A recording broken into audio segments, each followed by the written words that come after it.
ఒకసారి ఒక చిన్న చీమ ఉండేది. పేరు చిన్నారి. అది చాలా తెలివిగా కష్టపడి పనిచేసే చీమ. వేసవికాలం వచ్చింది. ఎండ కాటుగా ఉంది. కాని చిన్నారి రోజు ఉదయాన్నే లేచి తిండి వెతికి తన గూళ్ళో పెట్టేది. ఇతర చీమలు మజాగా ఆడుకుంటూ జోకులు చెబుతూ వేసవిని ఎంజాయ్ చేస్తున్నాయి.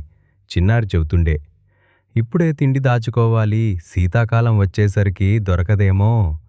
కాని అవి వినలేదు, నవ్వాయి. శీతాకాలం వచ్చింది. పురోగమంగా ఎండ మాయమైంది.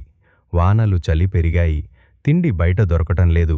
ఆ ఆటలో మునిగిపోయిన చీమలు ఇప్పుడు ఆకలితో తలలు వంచుకున్నాయి.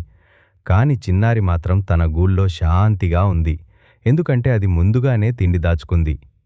మిగిలిన చీమలు వచ్చి చిన్నారిని అడిగాయి, చిన్నారి, మాక్కూడా కొంచెం తిండి ఇస్తావా? చిన్నారి నవ్వుతూ చెప్పింది, ఇవ్వడంలో తప్పేమీ లేదు.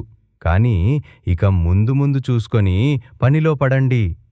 ముగింపు బాబాయ్ చెబుతున్నాడు, చూడావు బాబూ, చిన్నారి చీమ ఎంత తెలివిగా ఉందో. మనము అలాగే ముందుగానే సిద్ధంగా ఉండాలి. బడిలో చదువులు, పనుల్లో బాధ్యత. నైతికత, మారల్,